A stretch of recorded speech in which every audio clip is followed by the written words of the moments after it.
What's up, mortals? It's Dante from the anime Underworld, and we are back with another chapter in 4 Nights of the Apocalypse, chapter 196. Hope and despair. There is a big surprise at the end of this chapter, so let's get into it. But before we do, I just want to make a little comment saying that this cover is just, aw, it's so cute. I mean, this could have been the life that Percival and Diodora could have had as brothers, like actual raised together brothers, rather than sadly what we got.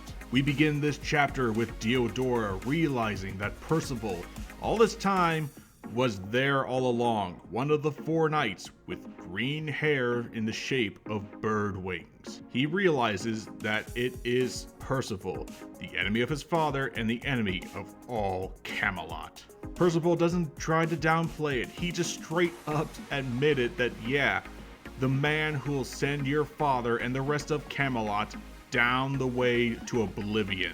He's just straight up admitting that he is the Knight of Death. The two lock eyes as if a battle is about to begin, but who is going to throw the first strike? No one. Diodora just smirks and says, sure. He just smugly shrugs it off, saying, sadly for you, I don't care about my father or the fate of Camelot anymore. The power I now have, I can live my own life. No need to rely on anyone. But it's true that this riled me a little. He continues on his smirky little douche monologue, saying, once I torment you to death in front of the whole pack house tomorrow, I'll line up the heads of your companions around your body for you. Man, dude, what happened to you? And then just waves goodbye, saying, see you then, it's gonna be a blast. While Diodora is leaving, Percival clenches his fist and just goes into full-on Death Knight mode with an aura of death surrounding him as he threatens Ironside's son, saying, you can't do that. The only one dying will be you. And I'm kind of like the other guys in the background. This is pretty freaking scary. We've seen a lot of evil Percival this arc, and I'm not complaining. After the two have parted ways, Diodora is now by himself, eating and thinking to himself, but I do have to thank you. Without you, it's fair to say that I've never been born? What? Dude, you were already born. The problem was that you needed a, better body to live in. But once he stops finishing his food, what does he do? He chucks a knife at the nearest guy, and he rightfully grabs Diodora by the lapels and starts wailing on the little brat, yelling at him, saying, you little brat, you'll regret that. But his friend is a little concerned for his friend when, well, just like in a game of Uno, the damage is reversed back onto his face, and he just nonchalantly says, but thanks to you, he delivers a roundhouse kick to his attacker, yelling, I'm also all alone, and gets back up just to pummel his attacker in the face, kicking him while he's down crying, and yells, my uncle is dead. My father lost his memories. Torres and Rot stabbed me in the back, and it's all your fault. He pauses his little tantrum for the sake of the other guy, but he still has his little bloodlust, saying, you'll pay for it, Percival. I'll make you pay for it all.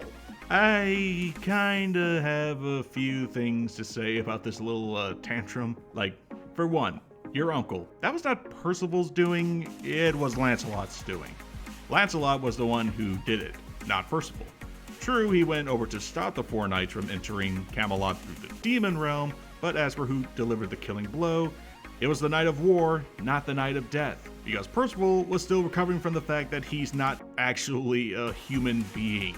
As for Ironside, we all know what happened. He wanted to protect Diodora so badly that he really needed the power to face against the 7 deadly sins. It's Arthur's fault that he lost his humanity because he played on Ironside's emotional weakness to protect his son, even if it cost him his memories, which Ironside really should have known better and probably should have thought it through about what would happen to his son if he lost his memories. And as for Turret and Roths, this one is a little hard because It seems like they always had it out for him ever since he was born. So the whole Big Brother game was just, a game, a charade to them. They didn't really care for him. So as much as it pains me to say it, dude, they were always going to stab you in the back. So all this anger against Percival is a little bit unwarranted. But we return back to our allies who are wondering, where did Percival go? With Donnie assuring that maybe he just went to go take a pee. Acting as if nothing had happened between him and Diodora, Percival just came back in his little chibi form, waving, "Hey guys, sorry, I couldn't hold it in any longer." Donnie just tries playing it off like, that was too long for a piss there, buddy. Did you have to take a crap too? And just lying straight to their face, he says, bingo. All of their worry seems to vanish. Gawain is a little skeptical, saying, "Hey Percival, why did you take off your ring?" Realizing that he's been caught, he says that, "Oh, right, I forgot." Like, dude, seriously, how do you forget a magical ring like that? Gawain is not having any of this. She demands answers, asking him what was he thinking? And talk about bad timing too. Tristan, Shion, and Isolde have returned, with Tristan wondering where Percival had went off to. Percival is not really in a talkative mood right now. Gawain demands to know the answer, yelling at him, "You blithering fool, are you trying to put all your friends in danger?" Percival is silent. His harem is worried, and his friend is very concerned. He tries to smooth things out, talking to Gawain, saying, "Hey, chill out. He's back now, isn't he?"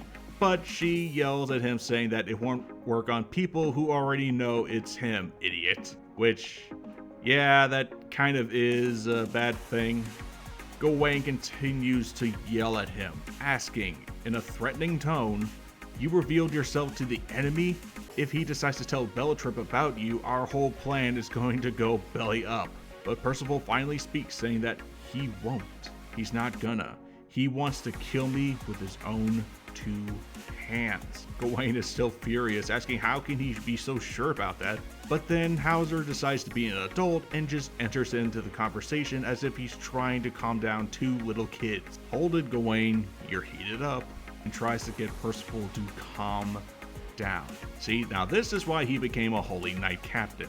But Percival, he doesn't calm down. He yells that he can't. He's worried. One misstep and both Ananassians would have been dead.